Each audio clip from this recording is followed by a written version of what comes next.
Good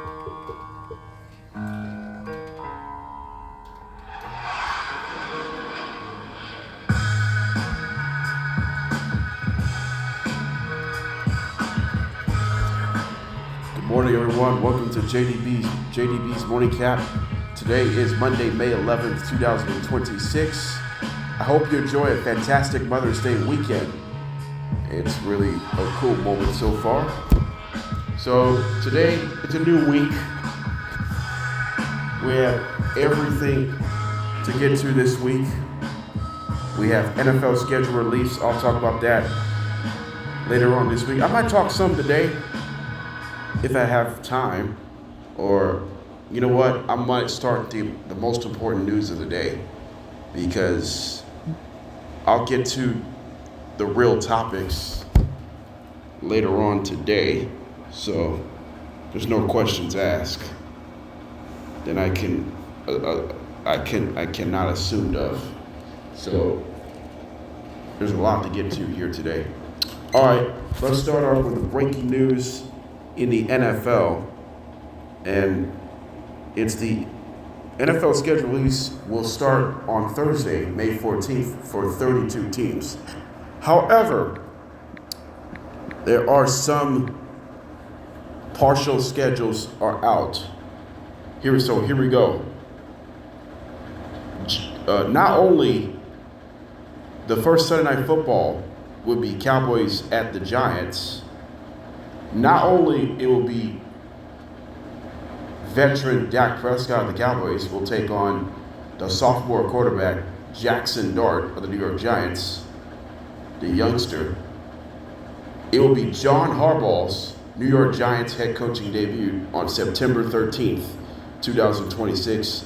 Kickoff will start at 8:20 Eastern on NBC and Peacock. It'll be Cowboys at the Giants, the NFC East rivalry game. We have Dak Prescott versus Jackson Dart. We have Brian Schottenheimer versus John Harbaugh. I mean, it's going to be an exciting moment. The rivalry never gets old in the NFC East between the Cowboys and the Giants. So here's my question. Season series between the Giants and Cowboys were split last season.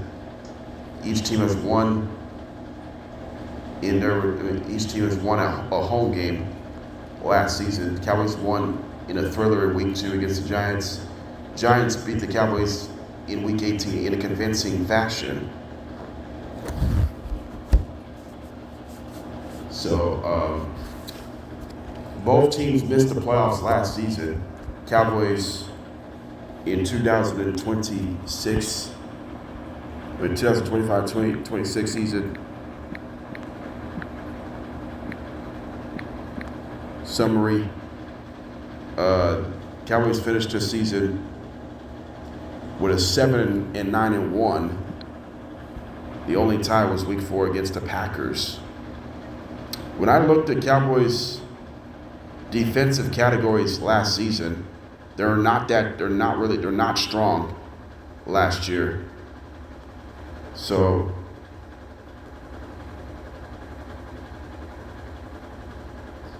let's take a look.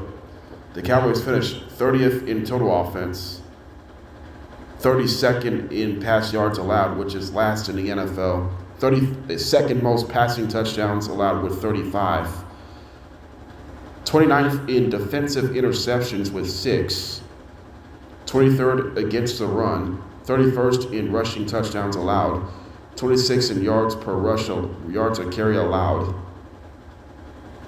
And they're also last in points allowed. They give up 511 points. They average 30.1 points a game allowed last year. Offense wasn't bad. They finished number 2 in total offense, 2nd in pass yardage, 5th in passing touchdowns with 31, middle of pack in interceptions, surrendering with 12, 9th in rushing, 11th most rushing touchdowns in the NFL, 7th best points scored in the NFL. but they're middle of the pack in giveaways, which is 17th in the NFL with 21 giveaways last year. But the takeaway category, they only benefit 18 takeaways, which is bottom in the league. They're 30th in takeaways. They're 30th. They have the third fewest takeaways in the NFL last year. The Jets have fewer takeaways than anyone in the NFL. So, what the Cowboys defense need to do this season to get better?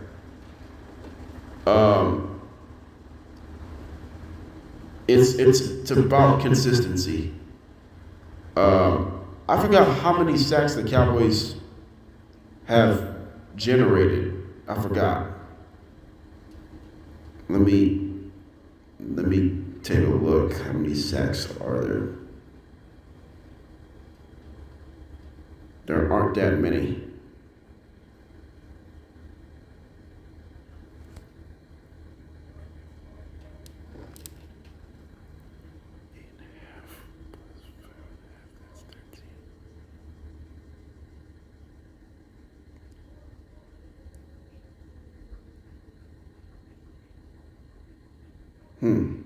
Interesting.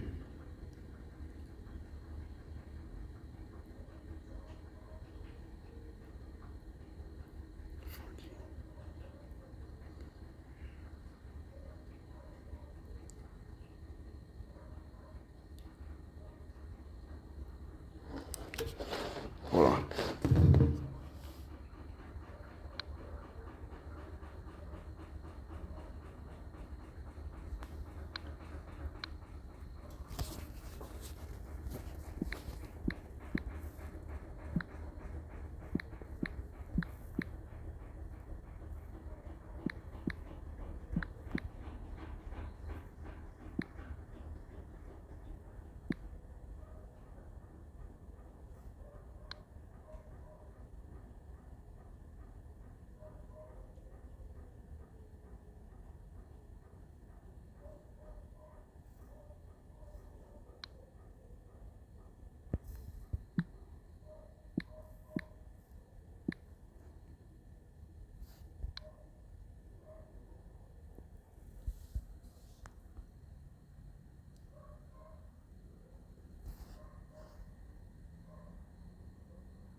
Cowboys have generated just 34 sacks last year.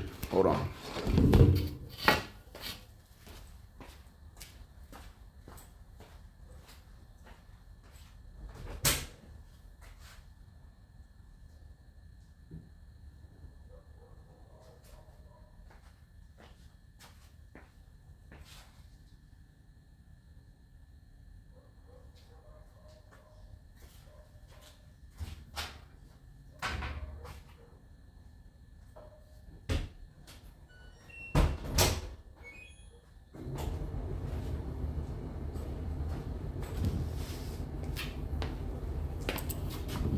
Yeah, the Cowboys only generated 34 sacks last year, so.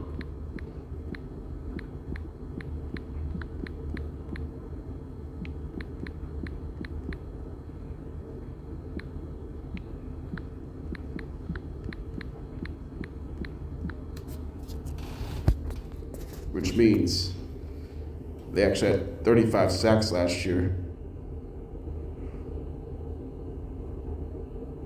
which is not a great number.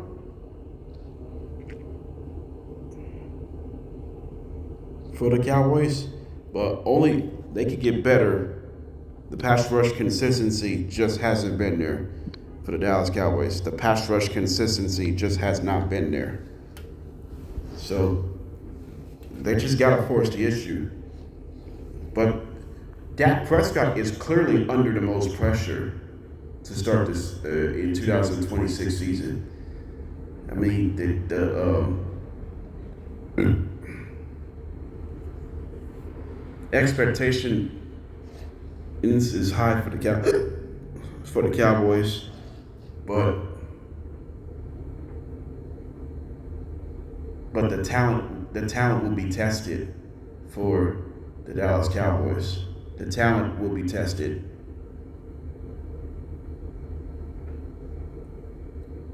Can they get over this hump? Can they get to the NFC Championship game? We've seen stars can't get to the conference championship game or series. They can't get through it.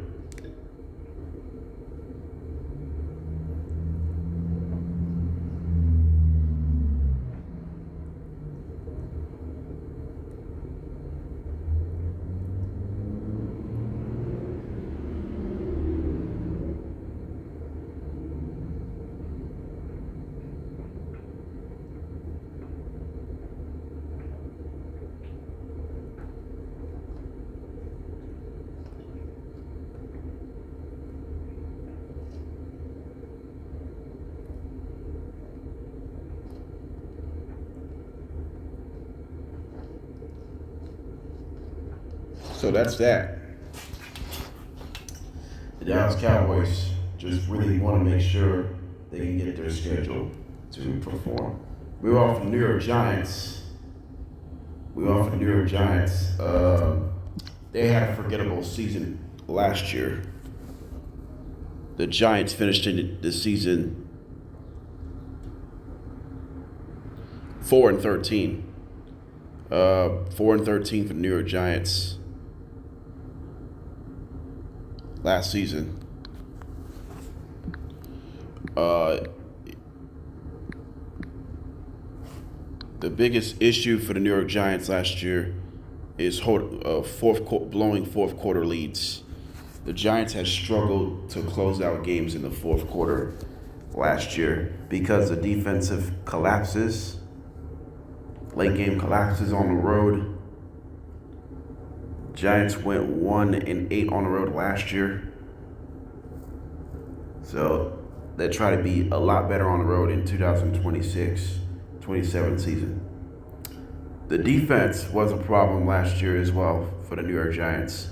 The New York Giants finished 28th in total defense, 16th defending the pass, which is okay, but they're 31st against the run. 5th most rushing touchdowns allowed with 21.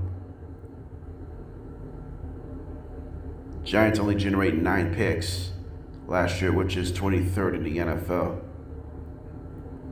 And they're 25th in takeaways. So the Giants has struggled with several defensive categories.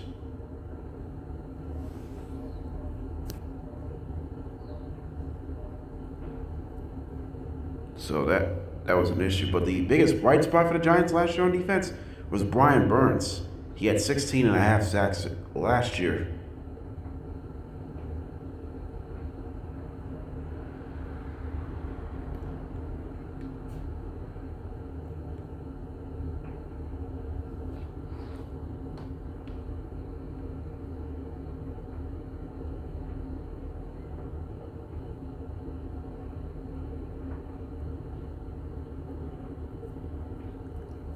So the Giants have not generated a lot of sacks either, but I do know this.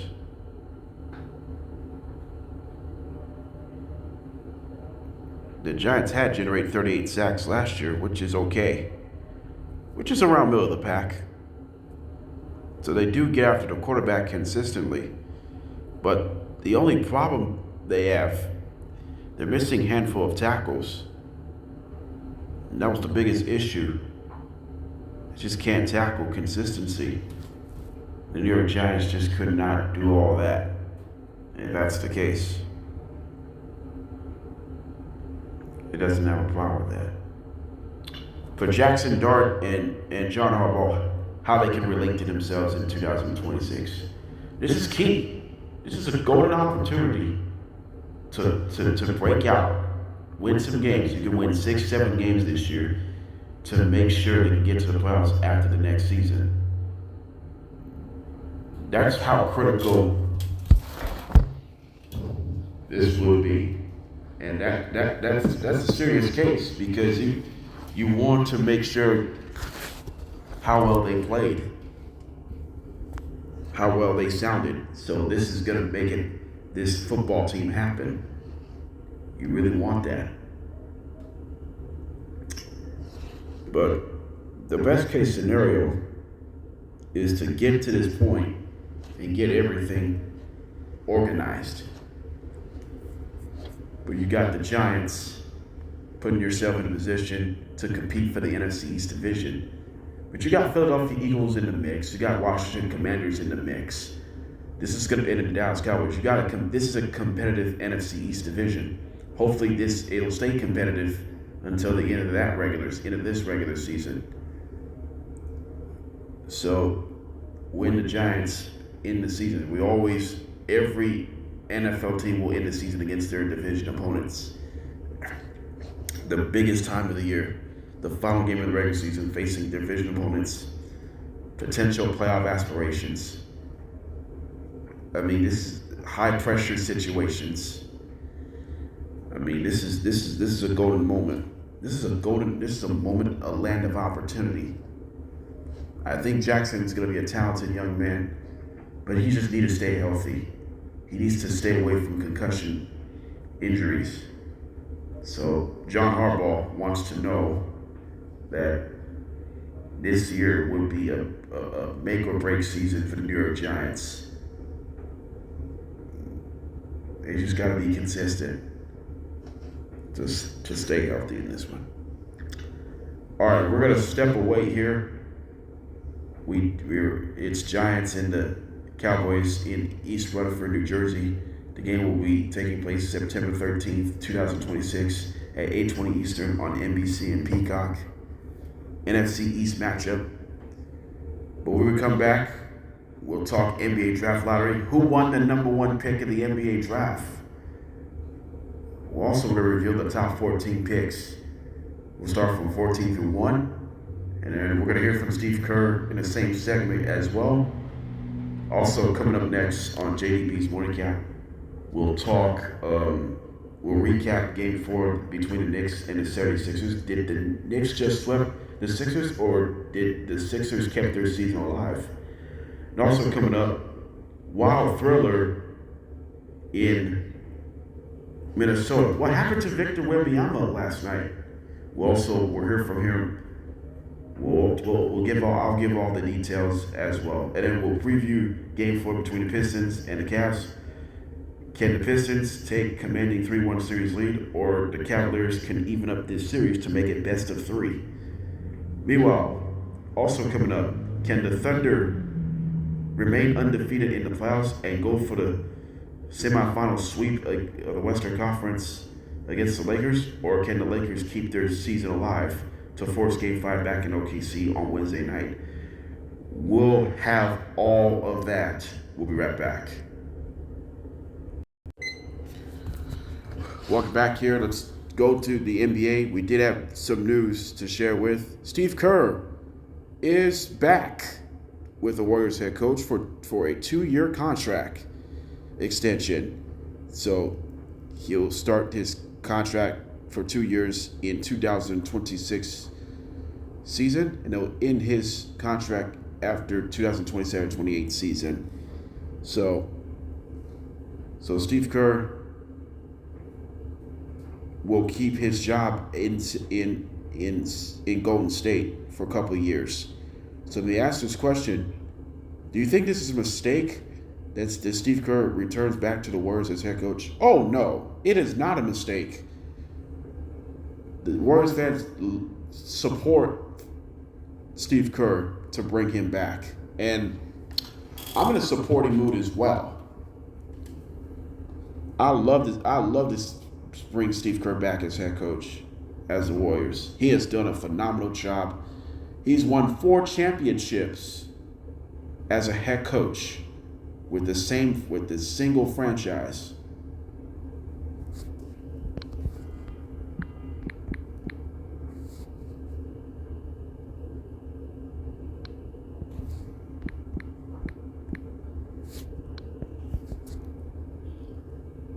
He's won 9 NBA championships, 5 as a player, 4 as a coach. For players, he won 3 championships with the Bulls. He had 1 with the Spurs. He had 2 with the Spurs, with 2 different stints. And he also won 4 championships as a Warriors head coach. He is the greatest successful coaches. He's the greatest successful coach or player in the history of the game. He's coached with Stephen Curry, Klay Thompson, Draymond Green, Kevin Durant. He's also coached several other players who is not part of the Warriors roster, but he was part of the Team USA. I mean, Steve Kerr deserves a Hall of Fame praise. He's a future Hall of Famer. No one would deserve a whole lot better.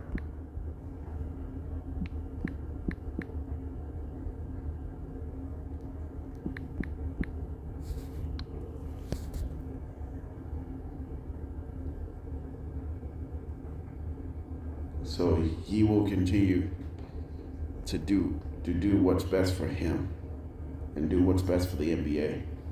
The Warriors are just completely, last year they missed the playoffs. So Steve Kerr deserves to be thrilled to get his 2-year extension despite they missed the playoffs last year, despite they lost the second round of the play-in tournament, battle for the 8th seed against the Suns 1 month ago. But I'm just saying, I don't blame Steve Kerr quite a bit. He's done a tremendous job. Although some of the seasons have not gone their way, but other than that, he has a winning record as a head coach in the regular season and postseason. Steve Kerr's coaching record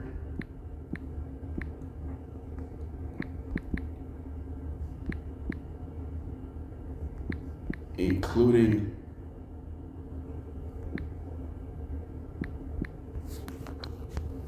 postseason. He's won 708 games. He's lost 401 games. That is a 638 win percentage overall record. Regular season win percentage, 604 and a 353 record, which is 631 win percentage for the regular season. For the postseason, 104 and 48, which is 684 playoff win percentage.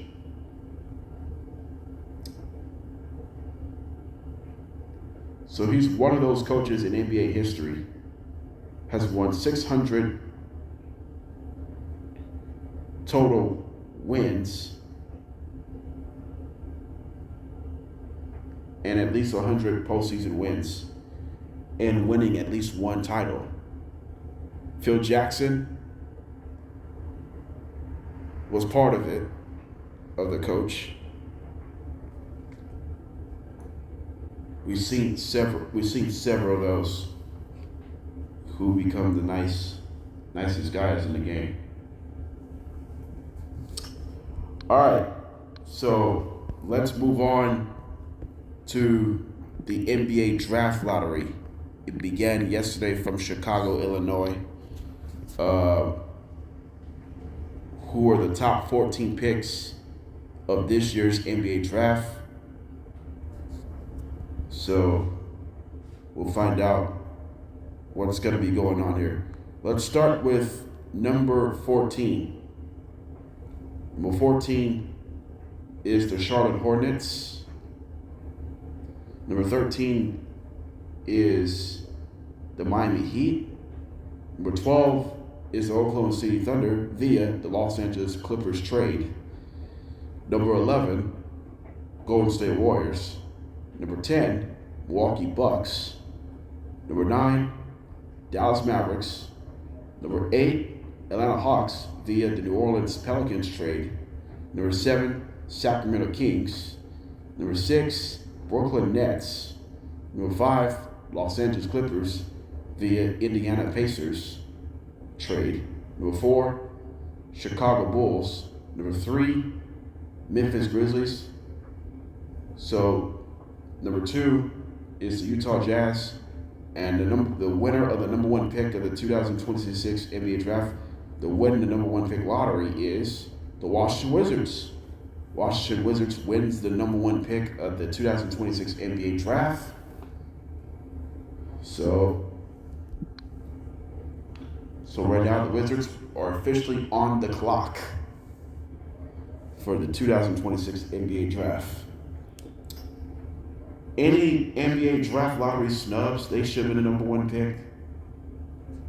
Who are the biggest snub for the number 1 pick? I'm not choose a couple teams that they could have been the number 1 pick other than Washington. I thought Utah is going to take the number 1 pick of the NBA draft. I think Jazz got snubbed for the number 1 pick. Because I think they want to draft from BYU. I want the Jazz to get a number 1 pick because it's closer to home, but Washington benefits it. Jazz is now the number 2 pick of this draft and not number 1. That's shocking because it really hurts that you have to go through all this. So right now, this is the situation for the other ones that the Utah Jazz would have gotten it. We said all this, and we said all that. And I said free and clear. The other biggest snubs I want to throw out is the Memphis Grizzlies. I thought Grizzlies is going to take the number 1 pick because you want to leave John Morant and Jared Jackson, but it's going to dislodge their cap space for Memphis. The cap space is going to be dislodged for Memphis. It's going to be a big problem. But the only no problem is, you know what the problem is? I think they can have I think Grizzlies need a guard play. They need a shooter. And who can shoot the basketball really well. That's going to be a level of consistency that who I can trust with. No worry. You can go through the same thing that you're asking for it. Because of that, you want to see it happening. But it's not that. So we're now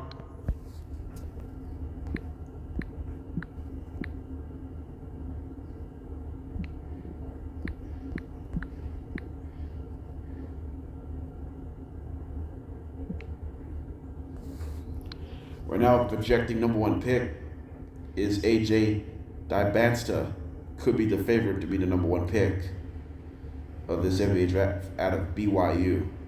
I mean, he is a talented young man. He's almost Victor Wembanyama type size, but he's a tremendous athlete. DJ Dibansta could be could be the next Victor Wembanyama. He can dunk, he can block shots. He's not necessarily a great shooter, but he could be better when career progresses. He's only 19 years old. He's 19 years old.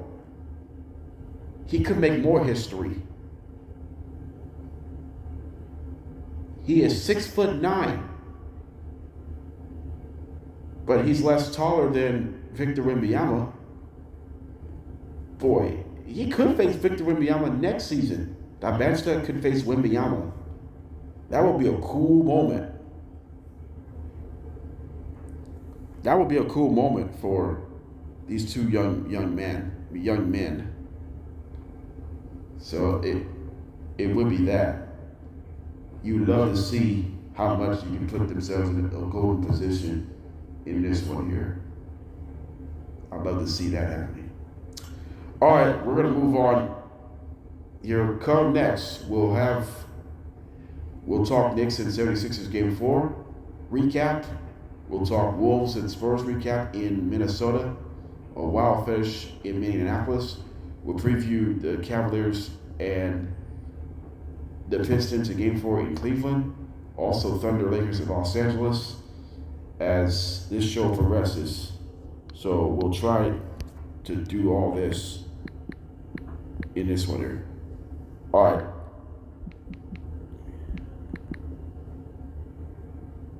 All right, so before we take a break here, we do have some sad news to share with. He is a former Braves manager and general manager. He is a National Baseball Hall of Famer. He was also with the Yankees, Blue Jays. Spent 2 stints with Braves manager, including winning the World Series in 1995.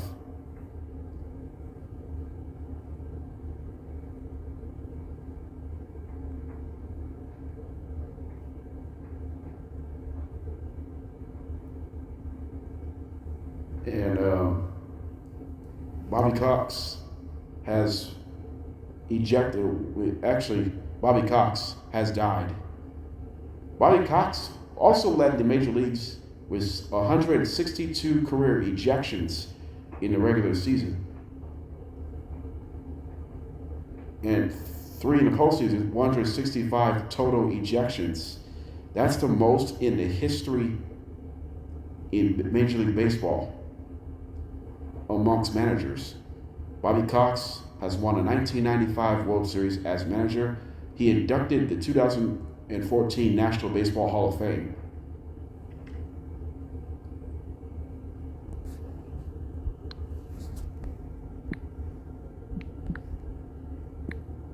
And before he retired as Braves manager in 2010, his last career game as manager was Game 4 of the 2010 NLDS, ended up losing in 4 games against the Giants in 2010.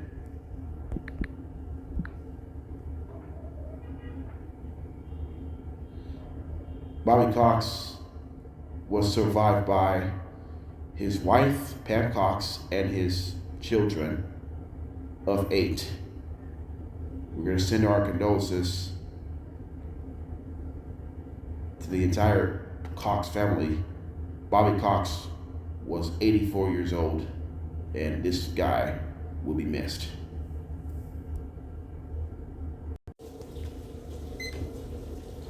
All right, welcome back to JDB's Morning Cap. We're going to start with the NBA from yesterday's game. First one, the Eastern Conference semifinals, Game 4.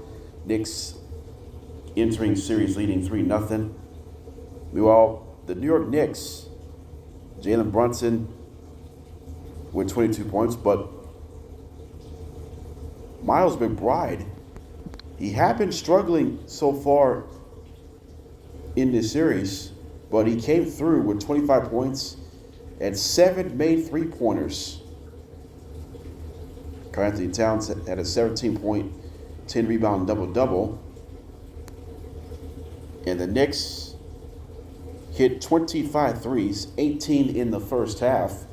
That and they end up winning 144 to 114 over the 76ers, and the Knicks complete a semifinals Eastern Conference sweep, 4-0, as the Knicks will return to the Eastern Conference Finals for the second year in a row. All right, so let me ask this question. How the Knicks made 25 total three-pointers in this entire game. They've made 18 out of the 25 in the first half. That's how great their Knicks. The Knicks, they have struggled from three-pointer in the previous 2 games. They struggled in game 2 and 3, but they broke out in game 4. And they still managed to win games when they haven't knocked down their threes. But yesterday afternoon, they dominate the three-point line. Not only that, they dominate the offensive boards as well. The Knicks had 15 offensive rebounds yesterday out of the 47 total rebounds. They're going to out-rebound your opponents. I mean, when that happens, the Sixers defense struggled the entire game yesterday. The game wasn't even close at all.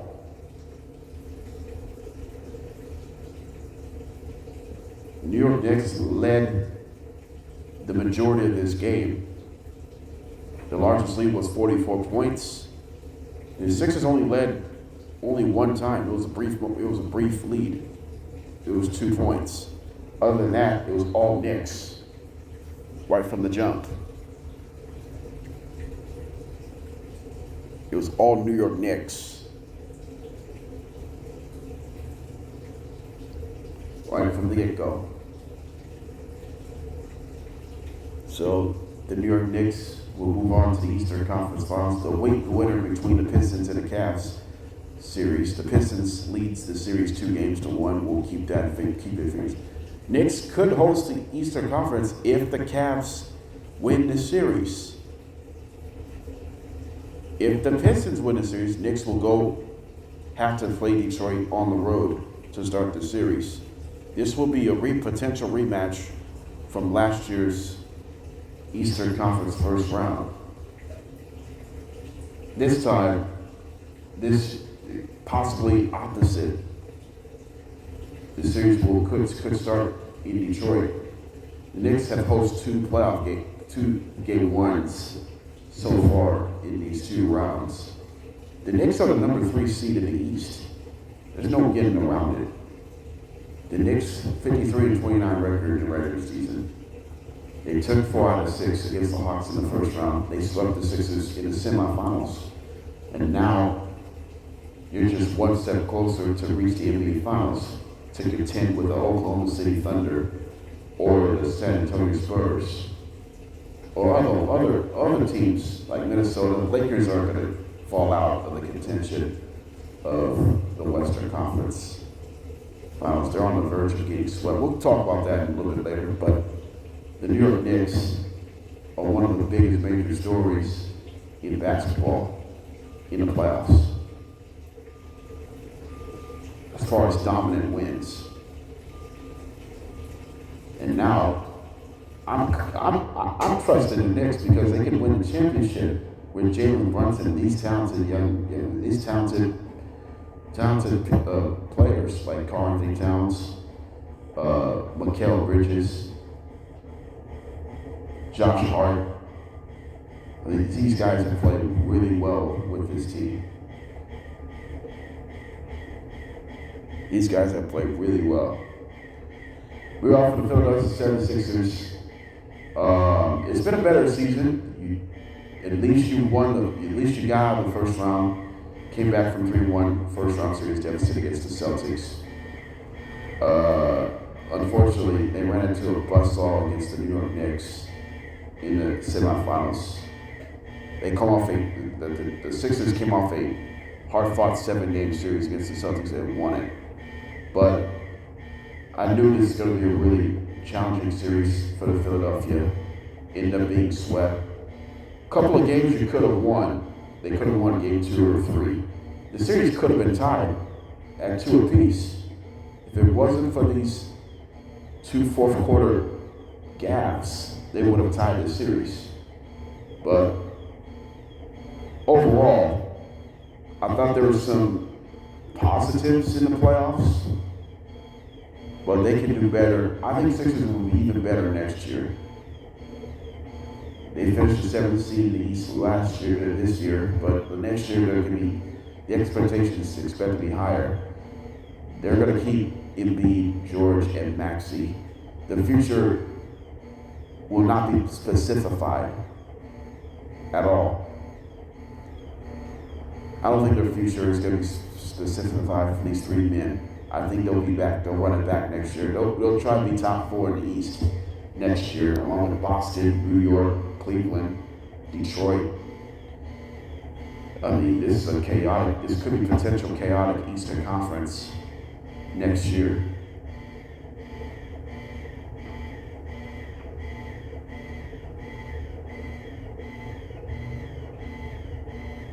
You might as well take it. You might as well leave up to it because of it. And that's the difference right now. But the reason why Philadelphia lost yesterday, the defense let them down. Defense completely let them down. Offensively, they did shoot the ball well, however. They shot 50% from the field, but they shot 23% from downtown. The offense wasn't really the problem. The defense was more the problem in this series against the Knicks. So they just gotta be better. So the Sixers are heading to the offseason once again. They'll try to make some moves in the offseason. We'll see how that goes out.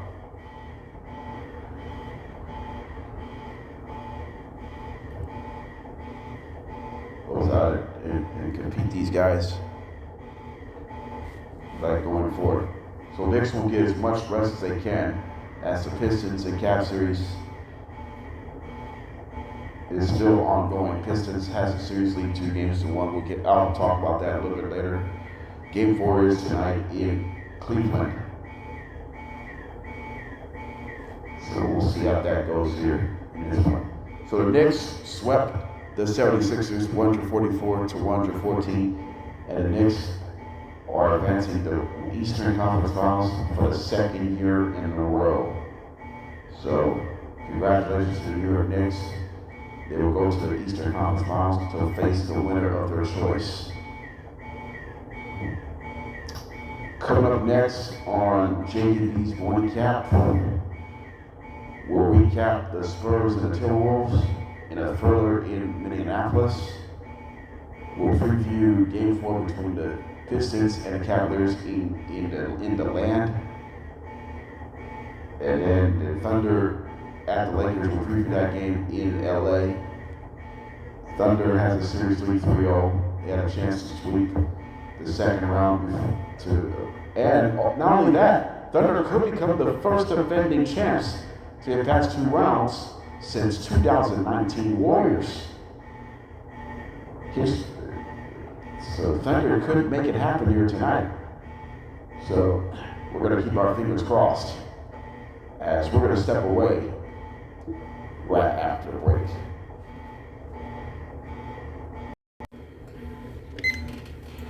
Welcome back here. Game 4. Last night, it was a wild finish. The Minnesota Timberwolves, they were on the verge of trailing 3-1 one series, but Anthony Edwards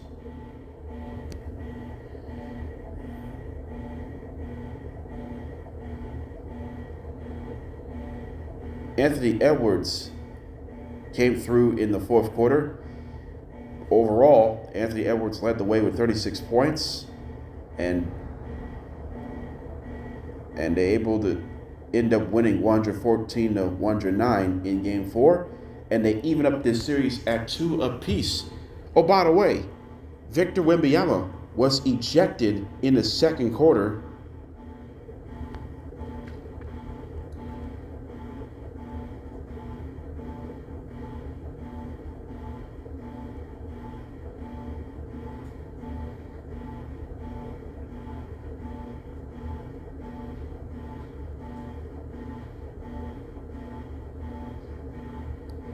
Victor Wembanyama was ejected at 8:39 mark in the second quarter for using an elbow on Naz Reid, which is excessive flagrant penalty foul 2. Resulted in Wembanyama's ejection as Minnesota takes the W and they even up the series. So Game 5 will be back at San Antonio tomorrow. Game 6 in Minnesota on Friday. So, meanwhile, how the Wolves took Game 4 in that series. Timberwolves scored 34 points in the fourth quarter to earn the victory. And that man, Anthony Edwards, came through in the clutch once again in the fourth quarter. Talk about those clutch wins could help Minnesota's impacting their series. And now it turns it Wolves possibly going from down 3-1 to now a best of 3. The series is tied at 2 apiece. If Wemby wasn't ejected, if it wasn't for Wemby's ejection, then Spurs would have been up 3-1. But now this series could completely better. It's 2-2 rather than 3-1. So the series is tied at 2 apiece. It's actually a pretty good series. I like 2-2 series record between these two teams. Each team has won a home game. Each team has won a road game in this series. So that's a good sign already. So now Game 5 is going to be crucial. Whoever takes Game 5 has a better shot to clinch to the Western Conference Finals. But it's been a physical series. It's been a chippy series between these two teams. We can talk about Anthony Edwards, but the Timberwolves, they got to play better as far as taking care of the basketball. They committed 17 turnovers despite the victory. Chris Finch refused to call a timeout on the back side of the inbounds pass. I believe it was...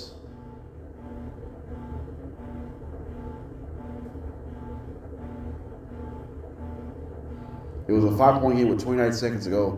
Dosunmu had nowhere else to go and caused a turnover. And then Naz Reid committed a foul. Champagne struggled to shoot the 3-ball. He made both free throws to make this a one-possession game, a 3-point game of this one. And then it was almost a disaster.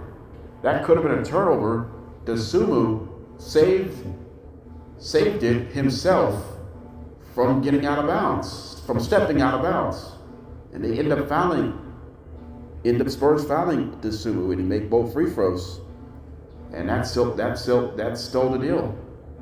Ended up winning by 5 points. So it could have been a disaster in a variety of different ways. They would have lost if it wasn't for that play. If they would have turned it over, not only the Spurs would have sent it to overtime possibly. They would have lost that game if it wasn't for these plays. But now the series is even up at 2 apiece. Spurs, am I concerned about the Spurs after a Game 4 loss? Not really. I'm not really concerned. But the only thing I'm partially concerned, they're 1-3 in clutch games in the playoffs. I'm a little bit concerned about the clutch games in the playoffs. They're just 1-3 in clutch games. They've been really good in the regular season, but not the case in the playoffs. So I know The depth was tested after Wemby's ejection. He suffered a flagrant penalty, foul number 2, for using an elbow on Nas Reed in the second quarter. This is the second time in his whole season Victor Wembanyama has left the game. Remember, Victor Wembanyama left the game in Game 2 against the Blazers. He suffered concussion protocol, and the Spurs end up losing in Game 2 to the Trailblazers. Similar result, similar situation, but different result. Victor Wembanyama left the game in the second quarter because of ejection. He used the elbow on Nas Reed. He committed a flagrant foul penalty too at 8:39 mark in the second quarter. And they also lost. Same result. So keeping that man on the floor is going to be critical for the rest of this series. I'm not sure this could cost, I won't say championship. I'm not sure the Spurs are a championship contending team. It could happen next year, but if they don't take the series from Minnesota, then it's not going to be disappointing. They're very. I'm not. They don't have experience though. If they do not come away, if Spurs do not get out of the second round, I don't think it's going to be disappointing. Maybe the series probably not the way they want it. But there are some positive moments going into next season if the Spurs do drop this semifinals. But Game 5 is important for San Antonio. I think they'll bring it back. They'll get back on track and win Game 5. If they win Game 5, Game 6 is crucial as well. Closing out on the road might be the hardest thing to do against their hostile territory. So I think this series could go to 7 games. I picked San Antonio. Originally, I picked San Antonio to win in 6. I picked San Antonio in 7. I wanted this series to be more competitive, to say the least, the way it really turned out. But De'Aaron Fox led the way with 24 points for the San Antonio Spurs. But the Spurs' three-point shooting was abysmal. 6 for 26 from downtown, which is 23%. So they got to get better. And they struggled with their ball security. 14 turnovers. So they got to be better in that situation. So Wolves with a 114-109 victory as the series heads back to San Antonio tomorrow with a best of 3. There will be Game 6 back in Minneapolis on Friday night, so keep that in mind. All right, coming up next on JDB's Morning Cap, we'll talk the Pistons and Cavaliers Game 4. We'll preview that game, and then we'll also preview the Thunder and the Lakers. We'll get to all of that right after this. All right, so Game 4 of the Eastern Conference Finals will start tonight in Cleveland, Ohio. It'll be the Pistons and the Cavaliers. The Cavaliers come off a 116-109 Game 3 victory, despite the Pistons came back with a huge third quarter, but the Cavaliers made huge shots. James Harden made huge shots in the fourth quarter to earn the Game 3. However, Detroit remains the series lead 2-1 as Cleveland tried to even up this series at 2 apiece. Detroit tried to bounce back and try to take commanding 3-1 series advantage with a win here tonight. Cavaliers are still undefeated at home. They're 5-0 at home, comparing to 0-6. Compared to 0-5 on the road, I should say, in the playoffs. All right, so now here's a question right now. Which team has a better chance to win Game 4? Detroit or Cleveland? I'm going to save that for later, but here's my question. Who's the most important player won by each team in Game 4? I'm going to start with the Cleveland Cavaliers first. Most important player in Game 4 to try to even up this series for the Cleveland Cavaliers is Max Strus. I mean, he came off a huge game last time out He had a huge steal in the fourth quarter against Cade Cunningham on the inbound pass. So I think Max Strus will be the most important player in Game 4 to avoid being down 3-1. You don't want to be in that. You want to be on that dire position to trail 3-1. So maybe the Cavaliers just need more consistency out of these guys. If that's going to be the case, just don't have to burn it because of it.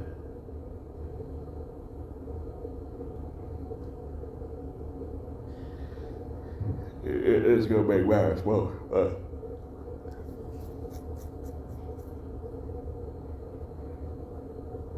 it really matters because this is a situation to really have to make things out.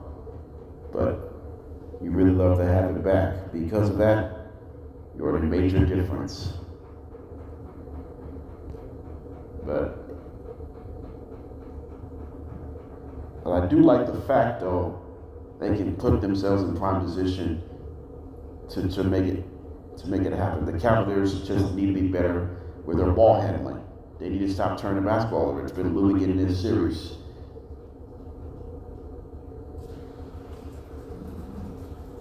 But it isn't going to matter.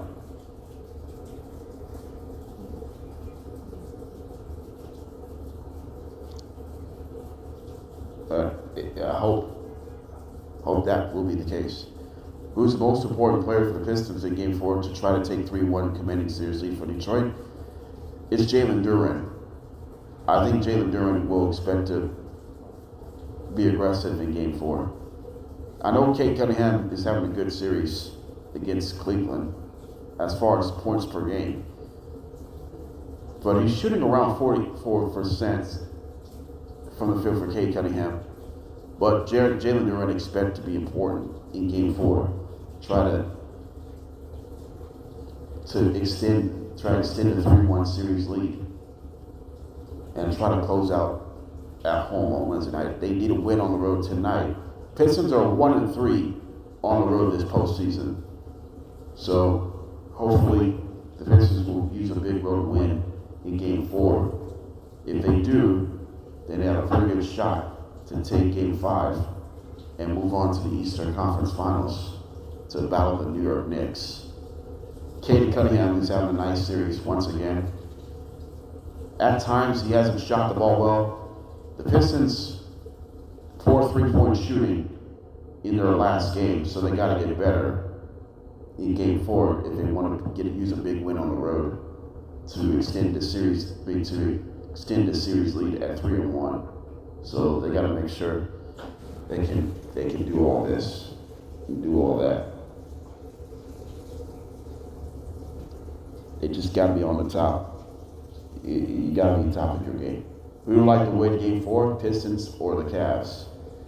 I like Pistons winning Game 4, 106-99 is going to be your final score. All right. Let's move on. Lakers and the Thunder. Game 4. Thunder come off a 131-108 Game 3 win in Los Angeles. The Thunder is looking not only for a semifinal sweep, they're looking to remain unbeaten in the playoffs. Try to go 8-0. The Thunder has won 8 straight postseason games, dating back to Game 7 of the NBA Finals from last year. So let's see if they can win 10 in a row with a win here tonight against the Lakers in LA. So for the Thunder, how the Thunder can close this thing out on the road in Game 4. It's not just about SGA, it's about anybody who can perform at a high level. We talk about all this. Thunder is 2-0 in this series when trailing at halftime. They're down, but they're not out. That's what championship team does. They're down, but they're not out. And the Thunder continues to dominate. So far, winning the first 3 games, decided by at least 15 points. It's a big deal for Oklahoma City. It feels like you haven't dominated the entire 48 minutes. The first half you haven't dominated. Second half you have. So you dominate half of your games. In the first half, Lakers competed really, really hard in the first half. But in the second half, Thunder seems to go. It's not just about SGA. Any other Thunder player has took over in the second half. It's about contributions for the Oklahoma City Thunder. They have been better in the playoffs than in the regular season. You don't have to heavily rely on SGA. If they did, this series would have been competitive. Right now, Lakers are on the doorstep getting swept by the Thunder. So far, who's the biggest blame for the Lakers through the first 3 games of this semifinals? It's Austin Reeves. He's having a really rough series. He's struggling shooting the basketball. He's struggling in turnovers. It's been bad. He's been bad in this series. He just cannot restrain himself offensively. So he needs to be better. He needs to be better with these situations in Game 4. How the Lakers can keep their season alive to avoid getting swept. If Lakers win tonight, they will force Game 5 back at Oklahoma City on Wednesday. They need how they can do that. They need Austin Reeves to show up. They need LeBron James to be a facilitator. They need Rui Hachimura to be consistent with his rebounding. It's about consistency. You're facing a Thunder team. You're 0-7 this season against the Thunder in the regular season or postseason. You lost 8 in a row against the Thunder. Lakers have lost 8 straight against the Thunder, dating back to last season. Just dominated by the Thunder. Just clearly dominance for the Oklahoma City Thunder. You've got to give Lakers more maximum effort. You've got to play competitive effortness for 48 straight minutes. We've seen that in the first 24 minutes, but the next final 24, they still haven't figured it out. Tonight, it's a do or die game. If you're the Lakers, there's no tomorrow.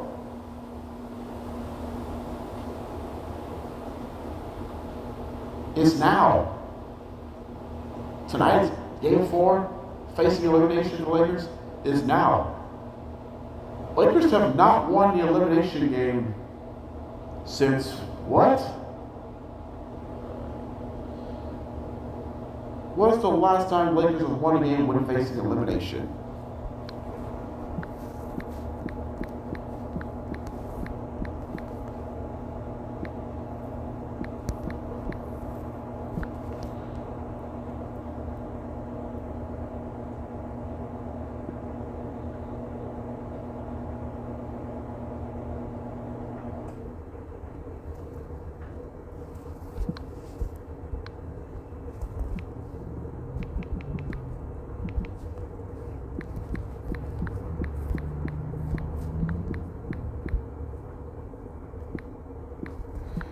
Give me a second.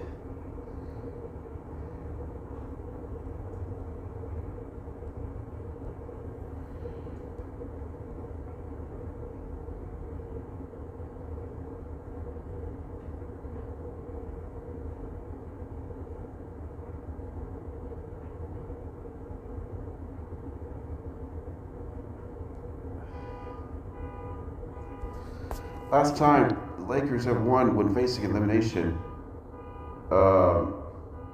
I think it was 2024.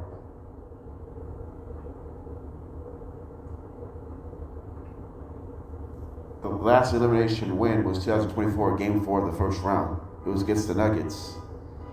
That was the last time the Lakers have won the elimination game. But the Lakers have the worst elimination game record since since the Lakers have won a championship, the Lakers have the worst elimination record in the NBA. Since the Lakers won back-to-back titles, they struggle in elimination games. LeBron has success with facing elimination games, but he hasn't as of late. They have to figure things out if they want to win the elimination game here tonight, here in front of your home fans. This is critical. This is absolutely critical. Who would I like to win game 4 tonight? Thunder or the Lakers? Oh, Thunder is going to win tonight. They're going to win 117 to 107. Thunder will sweep the Lakers here tonight. So we'll see how that goes here in this one here. All right, let's finish things up. What's coming up tomorrow, JDB's Morning Cap. We will continue the NFL schedule release. It won't come out till the 18th of May. Still more coming in this one.